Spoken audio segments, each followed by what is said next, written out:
In today's episode, we're talking about fandom and what we can learn from Disney and religions. From EngageMint, I'm David Millay, and this is Flip the Switch.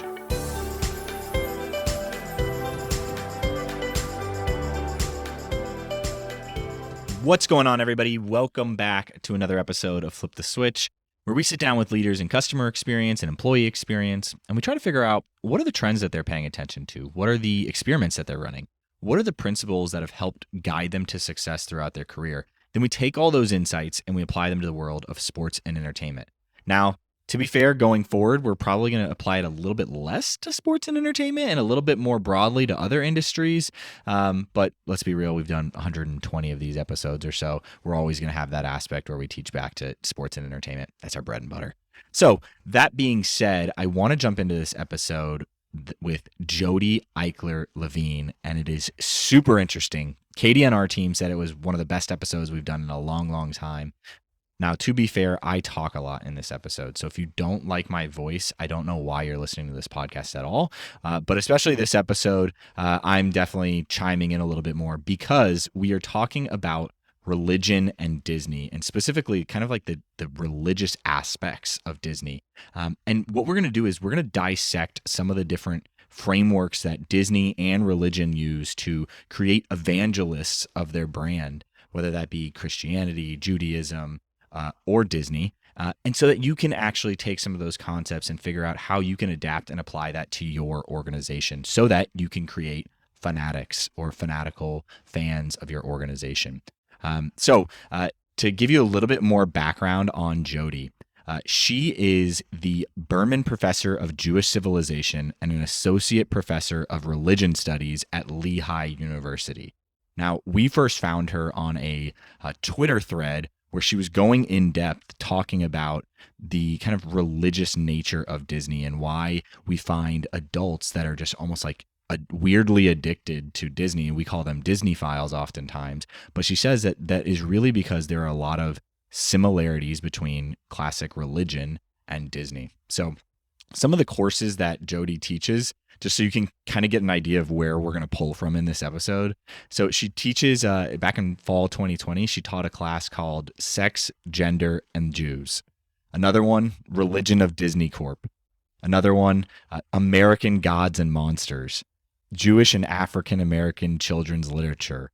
Jews in the Broadway Musical. Religion and Science Fiction. Judaism and comic books, religion and fantasy literature. So constantly taking some of these core aspects of religion and the core aspects of what drives popular culture, combining them together. And so throughout this episode, we are just going to distill different frameworks, different tactics. You're going to probably see a lot of different things that you've always known have been important to you, but you've never known why.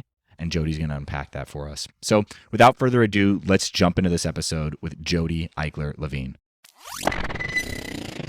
Jodi, welcome to the show. Good afternoon. It's great to be with you.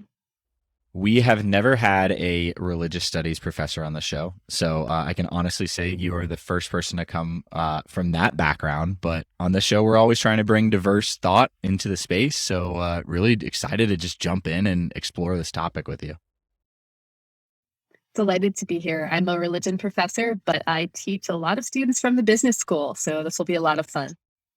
Awesome. So to give everybody a little bit of context as to why we set this episode up, Jodi had a really cool Twitter thread on kind of like the religious aspects of Disney and how a lot of people that we refer to maybe as Disney files, at least we have on the show here, people that really love the brand of Disney, why that it almost like embodies certain elements of religion and how organizations can kind of learn from religion to really adapt and make sure that they're creating evangelists almost of their brand. So let's talk about some of the projects that you're working on. I know you're writing a book right now. Why don't you talk to us about kind of how you first became fascinated with Disney, right? So and what they're doing being from a this teenager who went to Disney World and jokingly called it the pilgrimage each year, I really became interested in studying this as an academic hobby when I first revisited the parks as an adult in 2016. My daughter was 5, and there was a moment at Chef Mickey's where she had no cognitive dissonance between eating her Mickey Mouse macaroni and cheese, which she loved. And, 5 minutes later, here comes Mickey, and she gives Mickey the biggest hug. And as a religious studies scholar, I said, this looks kind of like a totem animal, right? This is something that you revere, but you also consume. And that's something we see in all kinds of religious societies. And between that and also revisiting the parks as an adult, really noticing the kind of energy and charge around, say, the time the fireworks go off in a different way. The other thing that happened in 2016 was Moana. And again, as a parent, I was going to the movies to take my daughter there, but I still loved Disney. And there's a lot of deep, powerful stuff in Moana about relatives and ancestors that parallels so many religious traditions. So that's when it started, but I really started to work on it in 2019 as a project. Incredible. All right. There's already so many things I want to go into, like this aspect of having something that we revere, but also consume at the same time. And there's so many different areas, but maybe we start here. What do you see really kind of like the biggest parallels between religion and fan culture, maybe from an overarching level, a thematic level, before we go into the details? Yeah, so at a structural level, there are three. Number one is story, story, story. Walt Disney Company in their mission says they are a storytelling company. It's what they do. And stories are what hold, I almost never say all religions, but stories hold almost all religions together. Number two, ritual, ritual, ritual. The embodied practices, the repeated practices in both religious traditions and Disney World are. So, and I should add, not just Disney World or the Disney parks, but also Disney films, the repeated viewings, right? There's a lot of rituals around Disney. And then the third is community, which I know is something you speak about a lot here on your show, and what religious studies scholars call communitas, this sort of more oceanic kind of connected, electrified sense of community. Awesome. This is a great way to start. And maybe we start by kind of unpacking these three different areas, if that works for you. Absolutely. So let's talk about story. How have you seen Disney and the church or religion use story to really bring people in, evangelize, and spread the word, and then keep people engaged? Right. So as a religious studies scholar, I study a lot of different world religions, Christianity, Judaism, Islam, Buddhism. And there's a real parallel between, for example, discussions of tradition in Disney and in Jewish culture, right? Where tradition is very important. You've also got the way that stories are interpreted, right? And they're returned to. So if you look at a story like Cinderella or a story like Beauty and the Beast, when Disney comes through and they do the live action versions of those, right? Well, first they used to release the Vault movies every 7 years or so, right? So each generation would be, repeatedly, cyclically hearing the story. And that's very true in both Christian and Jewish and Muslim tradition. All three of those scriptural traditions have cycles of readings. Christians call it a lectionary.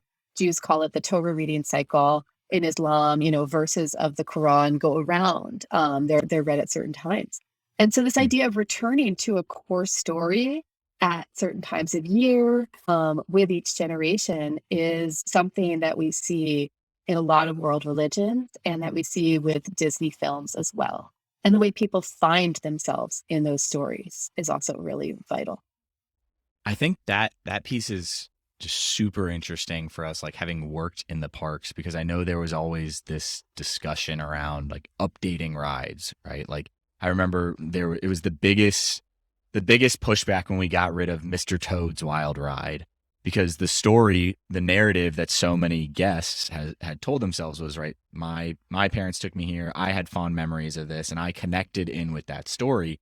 But I think what that nostalgia, that returning to that same story does, the problem with that is that the younger generations couldn't identify with that story. They weren't familiar with that IP. And so from a company perspective, we had to update it. But I'm curious, like your take on something like that, like updating the story. Like, how does that go about? Right, and that happens in world religions too. Mr. Toad is a great example. It's an IP from the 1940s, I believe. And poor Mr. Toad, he's over in Haunted Mansion graveyard now. So that happens in world religions, right? So pulling again from the Jewish tradition, there's something called midrash, which is interpretive story, and it starts in the ancient world. It starts around the time that Christianity begins. Judaism also develops a lot of new things. And the rabbis would look at the stories in the Bible, which may be familiar to Christian readers as well. And they'd say, oh, look, there's this story in Genesis 22, Abraham almost sacrifices Isaac, right? Really core for many world traditions. And Sarah's not there. Isaac's mother's not involved. And even the rabbis, who were by no means feminists, were like, hey, where's Sarah? What's going on with Sarah? And they would write interpretations, essentially ancient fanfic, figuring out what's going on with Sarah. And then today, feminists ask what's going on with Sarah and write poetry about it in a different way. So there's always updating going on in quote unquote real religions. And I think that, that's how the parks are intended to be, right? The whole idea of always plussing, always adding comes from Disney himself. Was because they were alive, and the films get updated too. It's so interesting. I get sticking with this story aspect of it, right? So for people that aren't as familiar with Disney or maybe have not thought about, obviously my lens, having worked at the parks, is through the parks lens. So feel free, Jodi, to add other pieces to this. But I think when we think about like this religious fanaticism around Disney, I think I tend to think about it and relate it to the in-person experience of going to Disney World. Is that similar to kind of like the way you think about it?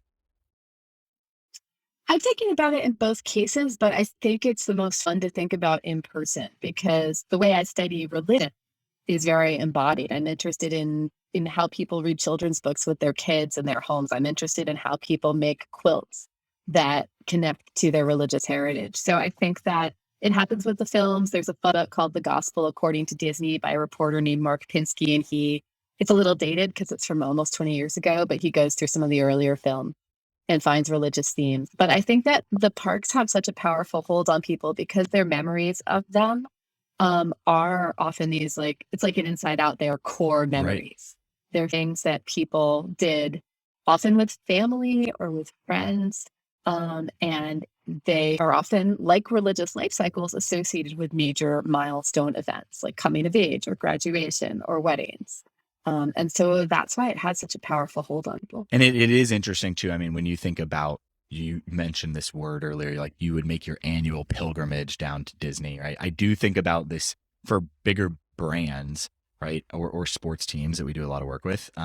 The in-person experience is kind of that Mecca pilgrimage experience, but you can engage with the brand, you can engage with the religion in 100 other different ways throughout the course of the year on your own time, in small groups, in your own communities, whatever it might be. But there is this larger pilgrimage Mecca. Go ahead. Oh yeah, absolutely. I mean, I'm a Red Sox and Green Bay fan, so those are two different stadiums that have that kind of history around them, and I think you really see that language, when people go to Fenway Park about its historicity, and the same kind of pushback, right? When they did the big renovations and they put seats on the monster, some people said this is sacrilege. And it's very similar to what we see, especially with changes to Disneyland, because it's the first park and it's a park that Walt touched. And you'll notice Miss Toad is still there in Disneyland. I don't know what would happen if they got rid of him. Yeah, that being the initial site, you're right. There's a lot more pushback that happens there. And so another like just kind of core religious sports experience for me. So I went to Notre Dame, and it was very much like things that to me were just common sense. And from like a business perspective, I'm like, guys, why don't we have a Jumbotron? I went to the bathroom and I missed the touchdown. Oh, it's because that, we don't do that here at Notre Dame. That's not the story of coming to this historic bucket list item, this pilgrimage. And I'm like, yeah, but I missed the touchdown, right? And so now they have that Jumbotron, and there's updating of that story as well. I think one other thing to think about from a story perspective, and I'm curious from a religion aspect, your thoughts on this, but I know even the way that the parks were constructed, and it's what makes Disney so different than a lot of the other theme parks, is this way that story was constructed in the park building, right? So right away you don't see the castle at Magic Kingdom because that's the climax, right? That's what you all come for. So there's a build up to that, and there's a specific story as you walk through that physical journey. Yeah, absolutely. And this is something where I love to watch the opening day broadcast of Disneyland, and think about what happens when you go under the train trestle that separates you. And it's demarcated, right? There's the famous sign, here you leave the world of today. And you can't see the castle till you've really come out into town square and gotten a little bit closer. And that's what a religious studies scholar would call a liminal space. That moment, that's a limen, just means threshold in Latin. And so the moment when you transition from the outside world into the Disney space, you're crossing this dramatic threshold. And I don't think there's anything else like it in amusement parks. 100% agree. Well, let's maybe talk a little bit about ritual. So obviously huge thing especially in religion. And I think when we think about ritual, religion is the first thing that comes to my mind, where story maybe is not the first thing that comes to my mind when I think about religion. Ritual, certainly. But just like with Disney and just like with sports teams, ritual is what kind of keeps people retained and engaged. So maybe talk to us a little bit about what you mean by ritual being one of the biggest parallels between fandom and religion. Right. So rituals are embodied, repeated acts. People will sometimes debate, like, well, you brush your teeth every day. Isn't that a ritual? But they're acts that have meaning. The ritual is actually what brings the story out into the world. And it's also how people go through life cycle passages. So in my research, one of the things I do is spend a lot of time on Disney fan websites and Facebook groups, and watching how people talk about both happy and sad things at the park. So one couple gave me permission to talk about their story that they shared. They very tragically had a stillbirth, and then later they had two living daughters, but they lost their son.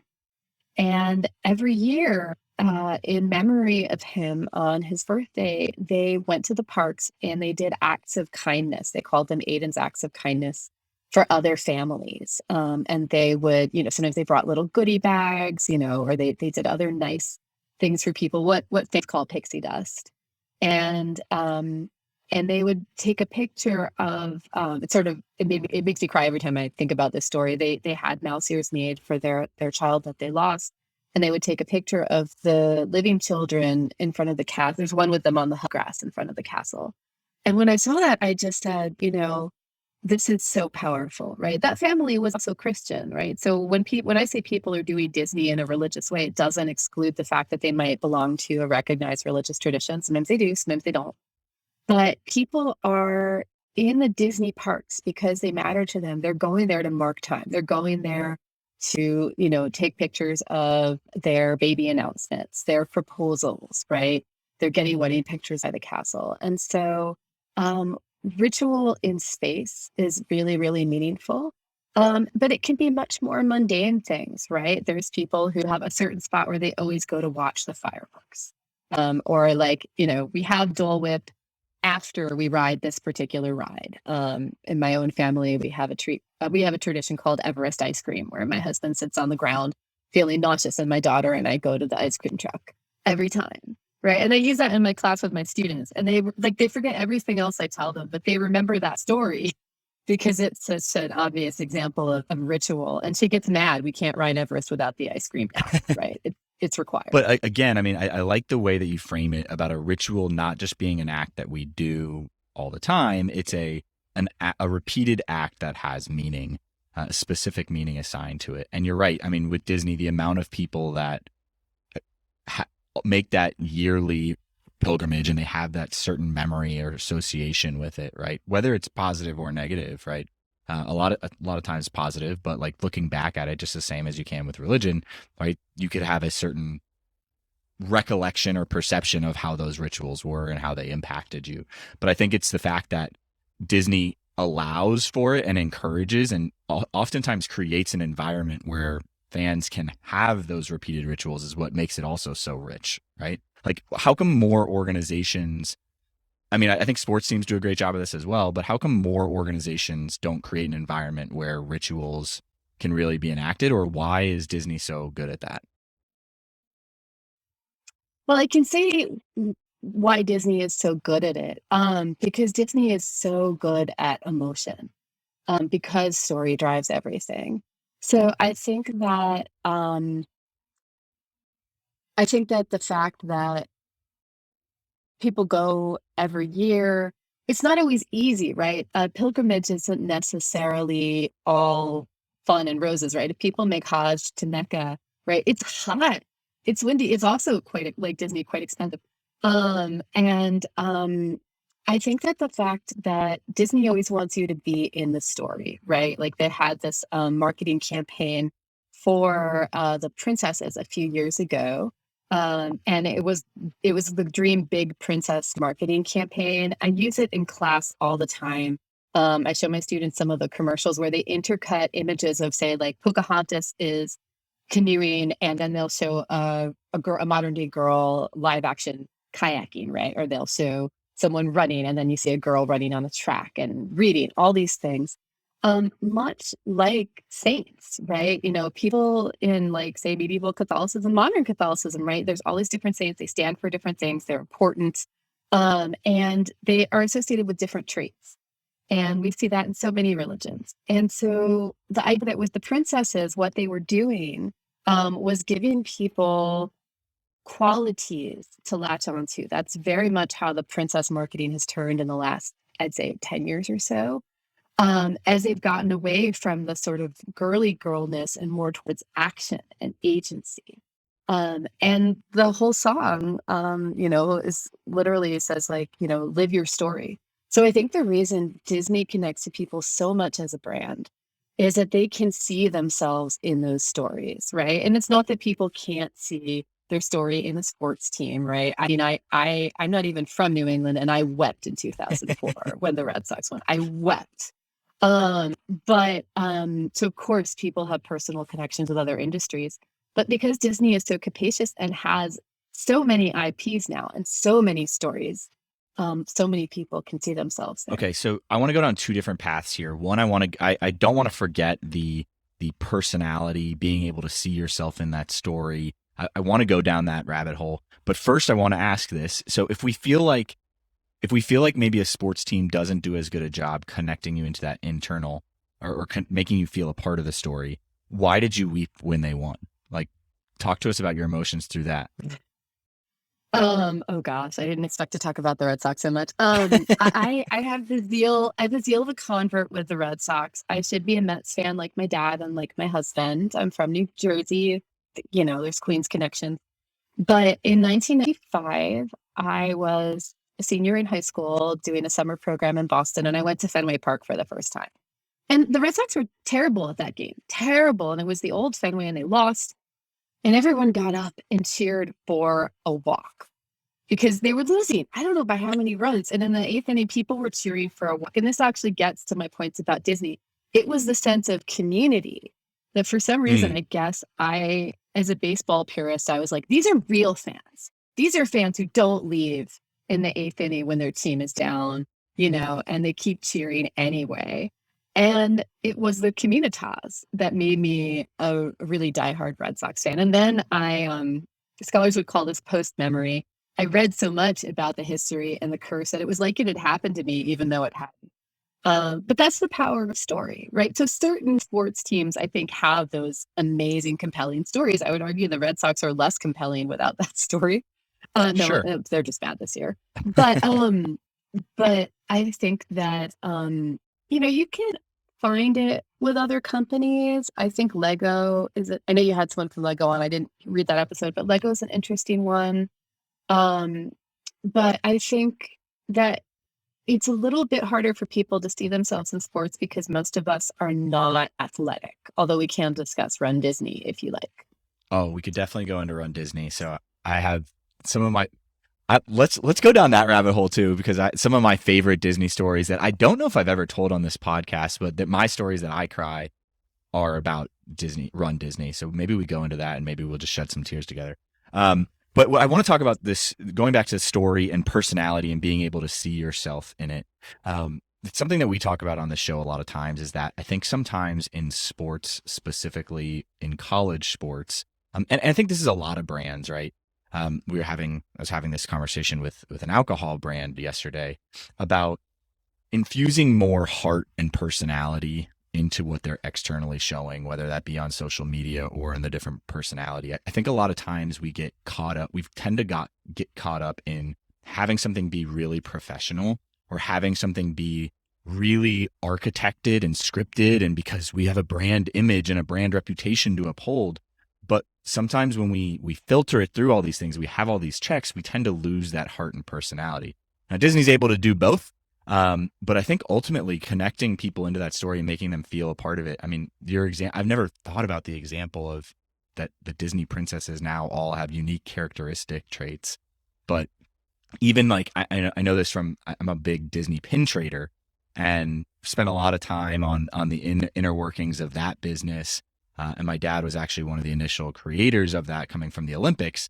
But from a Disney perspective, it's really interesting because you would have people that only wanted Tigger pins because they connected with that character, or they only wanted Aladdin pins because they connected with that character. And Disney found a way through story to connect personality and personify the brand according to however you wanted to identify. And I thought that was just super interesting. I think as it relates to sports, there's so many personalities that you have on your team that you can leverage a little bit more. But I don't know, I know we're just riffing now, but like anything else that you want to add to that, and then maybe we go down Run Disney rabbit hole before we talk about community. Absolutely. Yeah, I think Run Disney is about community, but we'll get there. I think that pins are fantastic because they're amulet, right? They are like a little religious amulet. They're something you can hold. They're very small. I think I started collecting pins because they fit in your suitcase so easily. And they are like little emblems, right? And so you can show your personality, right? I have my pin that has Doc from Snow White, and it says, trust me, I'm a doctor, because I have a PhD, right? And so that shows my personality. And I think pins also, they're like, sorry to use a Harry Potter analogy, wrong franchise. No, go for it. But they're a little bit like a port key. So yeah, so in the Harry Potter books, you have these port keys and they whisk you somewhere else. And what powerful objects can do is they might not like be the old boot that gets you to the Quidditch Cup, right? They might not be something that literally transports you, but they are like a mental port key. They are something that, you remember, okay, I got this pin on this trip, right? The first time I went to Galaxy's Edge, I got this Batu pin, right? And so there's so many ways that it just really is a powerful emotional thing. And that's also something that's my understanding, right? Disney introduced the pins, but they took off in part in a sort of grassroots way, right? People just got really into pin trading, and then now you can buy your pin trading kits in the parks. Yeah, and then for insight, for those of you that aren't familiar with the story, I mean, where it really happened, it was around the year 2000. Pins initially came from the Olympics. That's something that they've been doing there for a long time. And so some of the Disney executives went down to the Atlanta Olympics. I think this was like 94.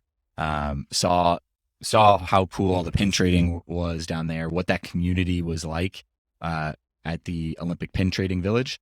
And they said, hey, we have so much IP, we could easily do that for the year 2000 as a celebration. And it was really supposed to be just for that year.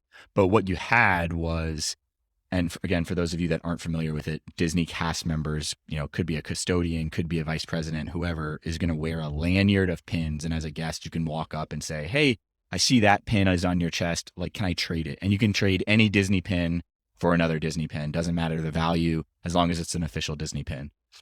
But they were going to take it away. But what they found was that a lot of the hourly cast members were like, I signed up for this job because I love people and I want to engage with people. And I'm just a custodian and nobody's going to talk to me now. And I had more fun in this last year because random guests were coming up to me and talking to me because I had cool pins on. And now I'm just going to be going back to getting ignored. And I don't want that. I want that community. I want that connection point. And so to your point around it being the pins being an amulet or a port key, I think it's a really interesting concept. Yeah, absolutely. I'll add one more thing onto this. I've never thought about merchandise from that perspective. And I think it applies larger than just pins. It could be that mug that everybody gets from Starbucks, right? That's why Starbucks does that, where they have the different locations on their mugs. And I think it's an interesting thing where people aren't using merchandise because there's some other type of brand. But if you're able to create those kind of connection points around key milestones, it could act like an amulet or a port key to trigger that memory and create that emotional connection. It's really interesting. Absolutely. Well, let's talk community, and maybe we start like give us communitas, what that means, and then maybe we get into runDisney. Right. So when we have religious rituals, this is coming out of some like anthropology of religion.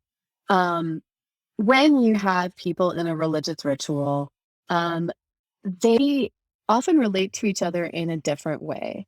And the sociologist Emil Durkheim actually called this collective effervescence. The best example comes from sports, right? So collective effervescence, collective, all the people together, effervescent, right? Something that's bubbly. Think champagne, think, a Coke can that you've shaken up. That's effervescence. It bubbles over, right? And, obviously sports fans will be familiar with the feeling of like, if you've ever been at a World Series game or a playoff game and the home team has hit a home run, then you have felt collective effervescence, right? You've felt this just unbelievable bubbling up of excitement that wouldn't happen with just one person or 10 people. But it can happen with 10 people. It's just in that case, it's, 40,000.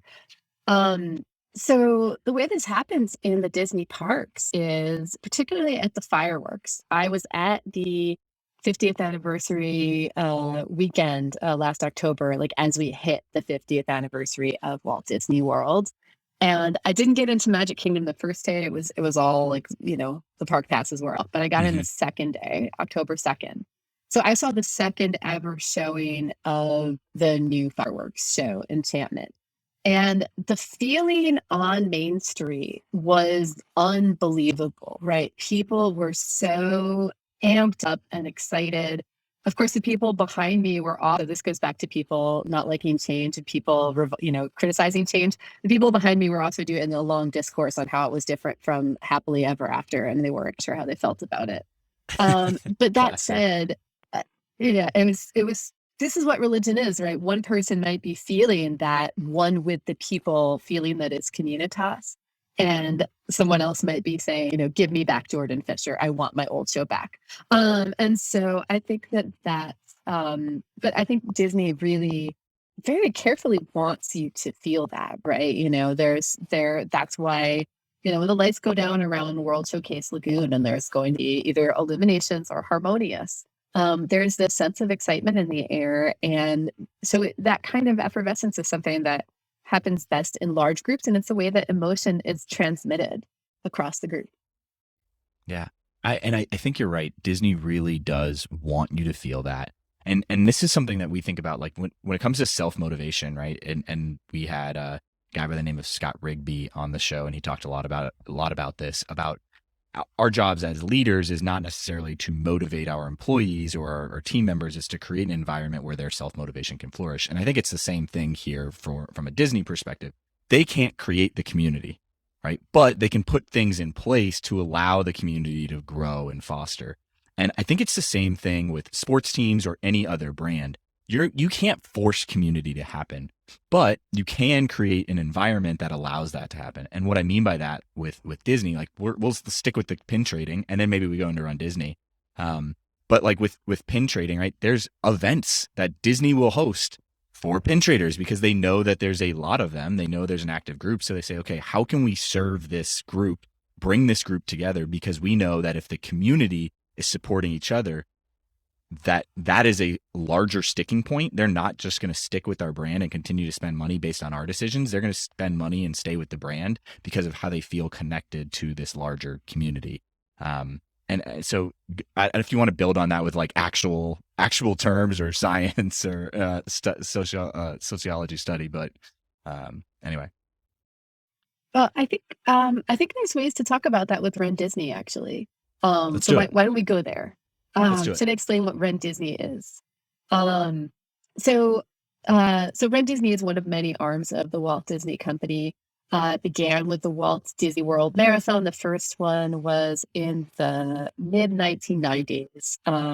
It was the 25th anniversary in 2018. So I guess 93-ish, 94, around there. And so that was when running was sort of in its second wave of becoming popular in the United States. Disney got into the marathon business too. But eventually it expanded, and now there are dozens of Disney races throughout the year. There are 4 big race weekends where people can go and run 5Ks, 10Ks, half marathons, and once a year a marathon in Walt Disney parks. And it's been in Disneyland Paris. It used to be in Disneyland in California. And so it's a it's a running company within the Disney portfolio. But what's so powerful about runDisney, and I should say I'm a runner. I've done a runDisney event. I ran my first marathon in Walt Disney World. Love to hear And it. I'd love to talk about it, but it's running is also very religious, right? It's what we call a kind of asceticism. So when people hear the word asceticism, they picture like a monk in the desert, kind of going off in his cave and not eating. They think asceticism means deprivation. Asceticism is not deprivation. It actually classically means discipline. Ascesis means discipline. So running is an ascetic kind of discipline, right? Like to train for a race, you got to go do your miles, right? That's what you do. It's a discipline. And in that kind of discipline, there's another kind of really powerful meaning. But it's not just individual, right? This is why people run races, because you could go and run on your own, right? When I'm training, I mostly run on my own.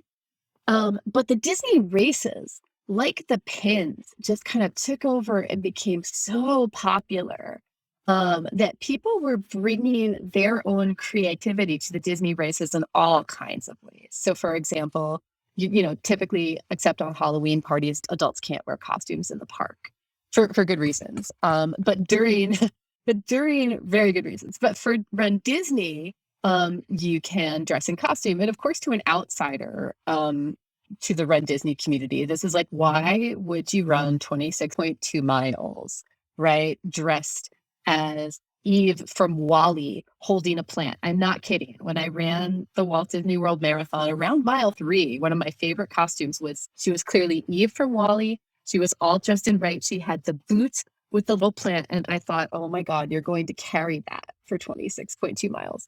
So why would you do that, right? For the power of community, right? I mean, people run for all kinds of reasons. And they are also very ritualized.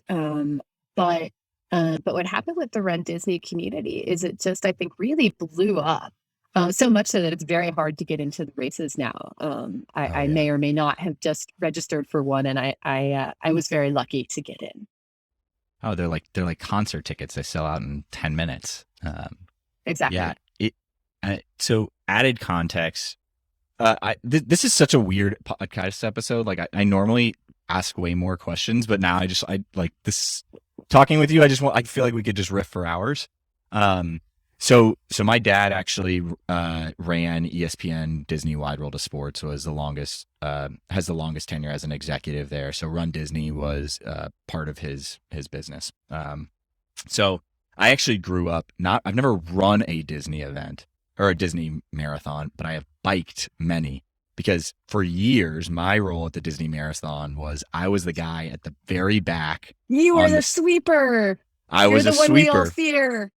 For years, I would do it. And so again, some of my best stories and some of my worst, because there's so much, you could see everything that you just talked about. You saw it on like full display. I mean, there were people there that would be running, and just like side tangents here, there would be people running the full marathon. There actually were a lot less people were in much worse shape for the half than they were for the full. Because people thought, oh, I can just go out there and like run a half, and I can I trained and I ran like 3 miles one day, and so I could do a half, but nobody would ever do that for a full.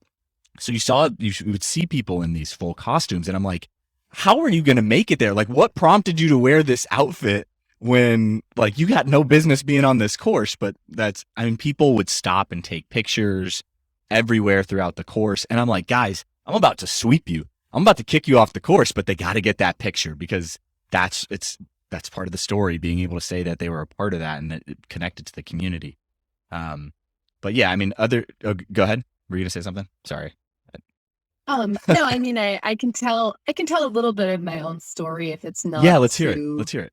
serious. I mean, I'm basically a cliche, right? I survived cancer and ran a marathon, which is like Yep. totally public. I've written about that in lots of public venues. The cancer part, not really the marathon. But I Congratulations, was by the training way. for thank you. I've run two. And the first one was Run Disney because I had been training for my first half when I got sick. And I, sort of vowed, like walking around the hospital after my surgery, like, okay, I'm gonna run that marathon, right? Like I was doing laps. And this is what religions do and what Disney does, right? You can picture yourself in this kind of future that keeps people going, right? So I pictured a lot of things, including the New York Marathon and the Disney Marathon.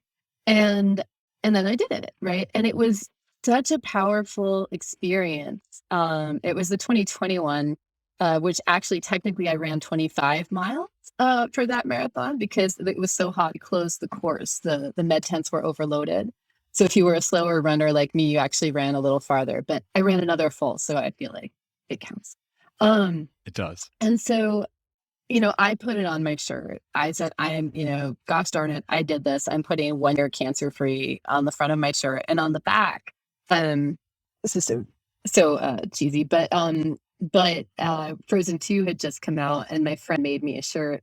And on the back it was the line from do the next right thing. And it's like, take, just one more step, one more breath, right? And do the next right thing. And so many people, because runners are like Disney fans are such a great community. Running fans are such a great, runners are such a great community. When you put them together, Mhm. the supportive feeling you get during a race like that from other people coming up and tapping you and saying, I love your shirt, that is something that I don't think you can buy, right? Obviously, it costs a lot. My family might beg to differ.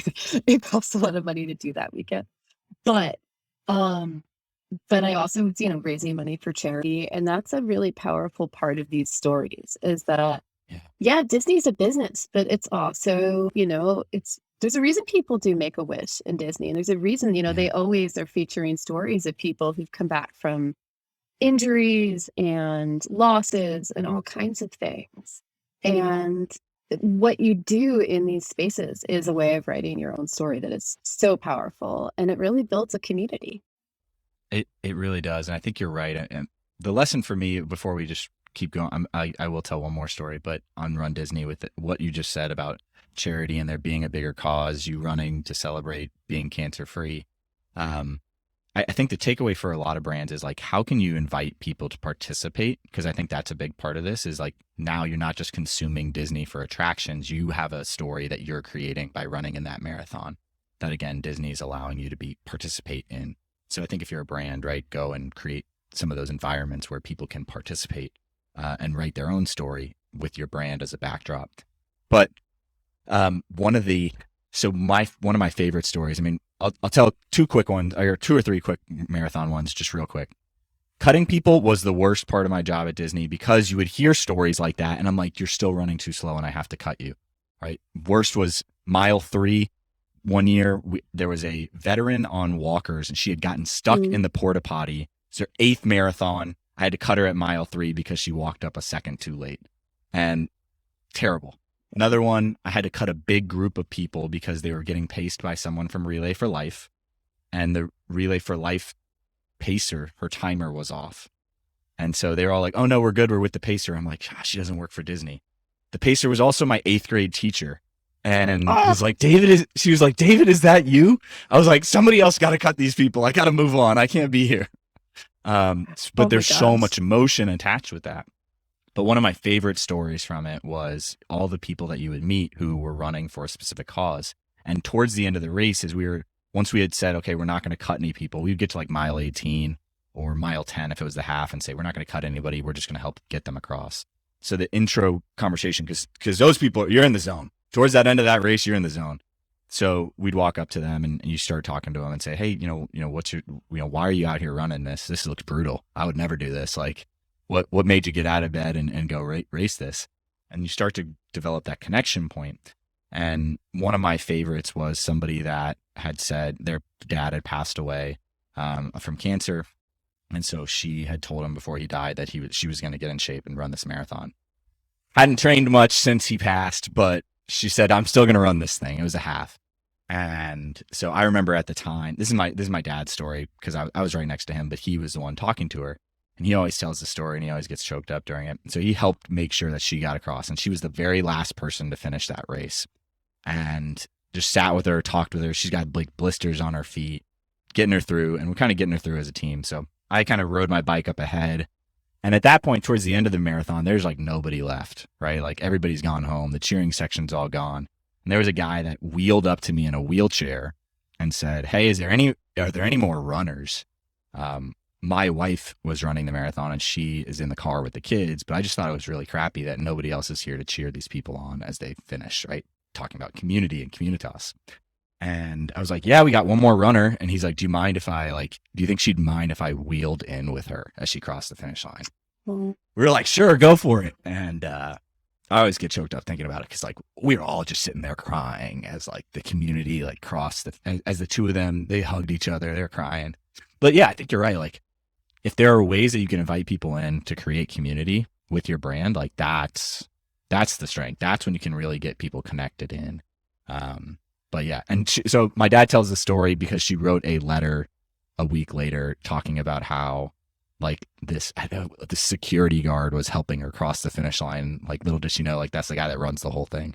But anyway, it's story time. I'm off on a tangent, but anyway, community being a huge piece to that third parallel between religion and fandom.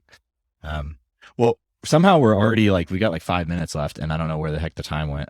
I talked on this way more than I probably wanted to, but let's jump in and just like last kind of questions here. I mean, what are some of the other like maybe specific demographics that you're studying more than others right now, or specific maybe trends even in the space?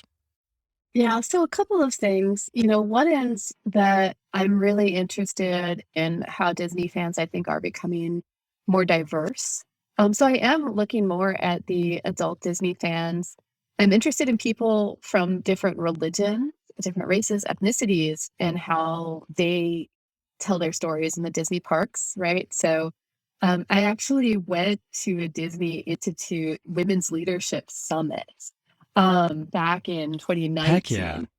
And it was because I had been searching for different religious Disney fan blogs, and I had found one by a Muslim mom who was talking about finding places you could pray in Epcot, like where were places you could find a quiet spot. And one of them was actually Morocco, and because there were like prayer rugs in the store, I think at that point. I haven't seen them more recently. And so I think I got a targeted ad because I had Googled Muslim and Disney. And that Disney Institute Women's Leadership Summit featured a picture of a woman from a previous summit wearing hijab, wearing a Muslim head covering. And so I said, well, I have to go to this. And it wasn't a specifically religious event, right? It was really about women's leadership and inspiration. But I found the diversity of people, the diversity of industries, they were fun, completely fascinating.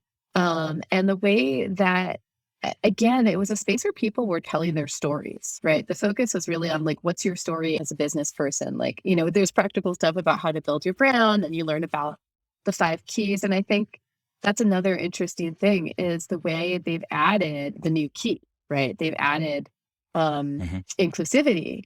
And when you look at the way they did it, at least in terms of the press release for it, right? The Disney Parks blog put up video.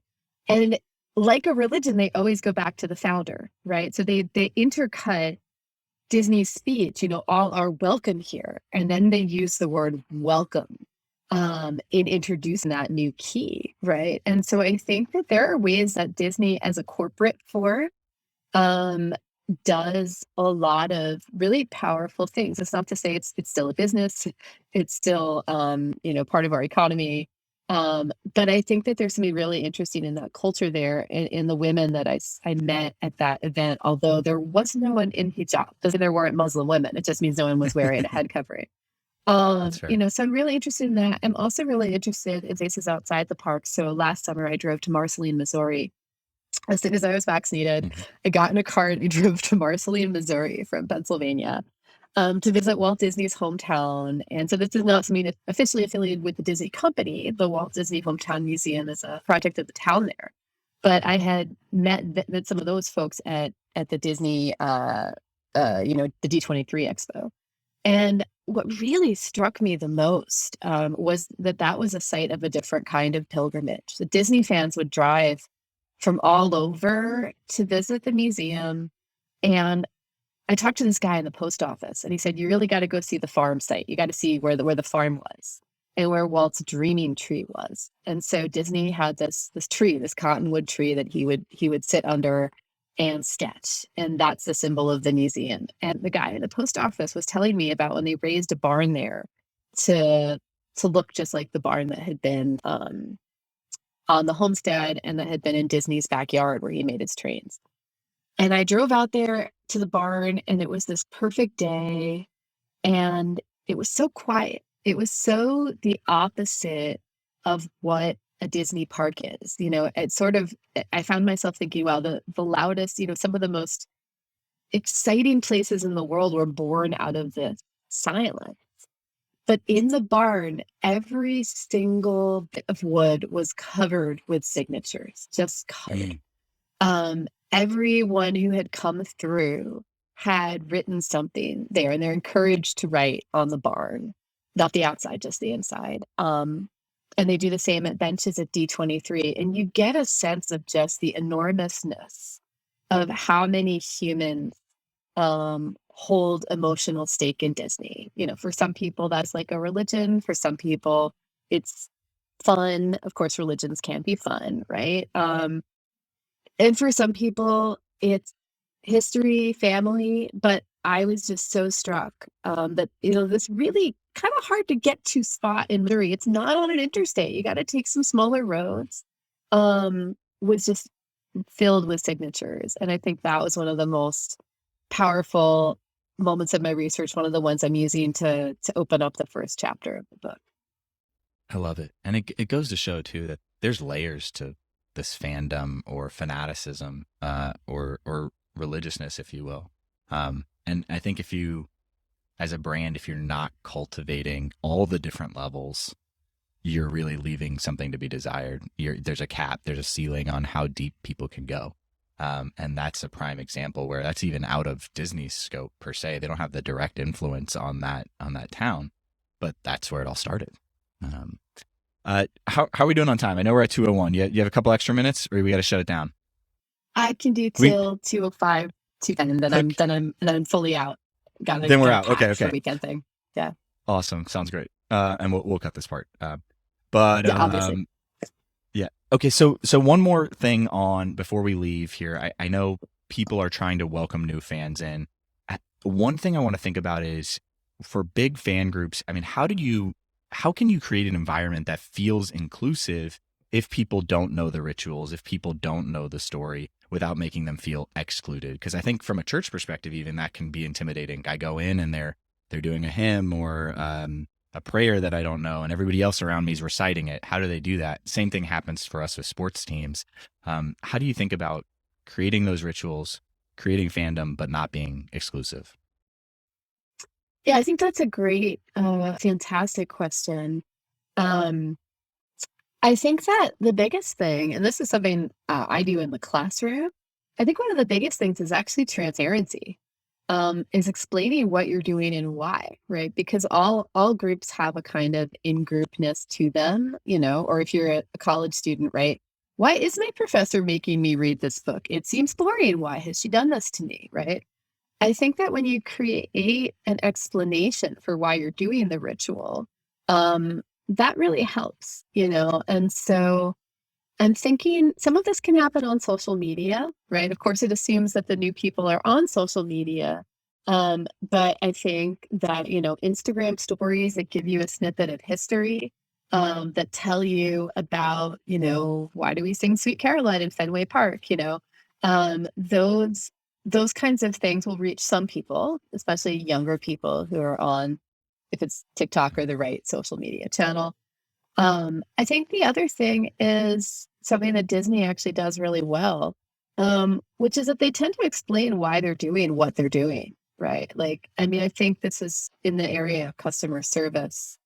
Um, this is something a lot of cast members will do is like, explain, well, this is for your safety, or, this is for whatever other reason, right? There's a lot of actually fairly explicit instruction there. So it's hard because companies don't actually completely control fan culture, right? As we've been discussing, the fans build the fan culture. The company, lays the seeds, and the same thing happens with religion, right? What a minister or priest says might not be what their congregants actually want to do. But I think that the more that anyone in a leadership role or a public facing role is really transparent about why things are happening. It's like, it's not rocket science. Like, tell people why you're doing what you're doing. I think goes a long way. I love it. I think that's probably a great place to end us. Jodi, any final words of advice? And if not, where can people find you? Last word of advice is lead with empathy. That's why I got into the religion business, is because maybe it's naive, but I thought people would get along if we understood each other's differences better. And I think Disney is an interesting site for thinking about that. People can reach me on Twitter. I'm at JEICHLERLEVINE, Eichler-Levine. And I have a professional website that's just my full name.com. And we will link to both of those in the show notes so that anybody can easily find you and interact with you. Well, Jodi, I know you got to jump, but we could have talked for hours. I love spending time with you and can't wait to interact with you on Twitter. So thanks so much again. Thank you so much. This was a pleasure. Sounds good. And for everybody tuning in, thanks a lot. We'll see you later. Hey guys, before you head out, just wanted to say thank you so much for listening to the show. If you enjoyed it, head over to iTunes to subscribe, rate, and leave a review. That helps more of your peers find the show as they search for ways to get better in their own roles. But this podcast is just a small part of what we do at EngageMint. In our normal day in the office, we're crazy focused on helping athletic departments and sports and entertainment companies generate more revenue by becoming more customer-centric. To see how we might be able to help your organization, visit engagementpartners.com to learn more. Download a free guide, check out our blogs and case studies, or schedule a call with us if you want to see how we can help with your particular objectives. Our goal is to help you create deeper connections with fans and generate more revenue. So when you're with us, hopefully you find a nugget or two that helps your cause.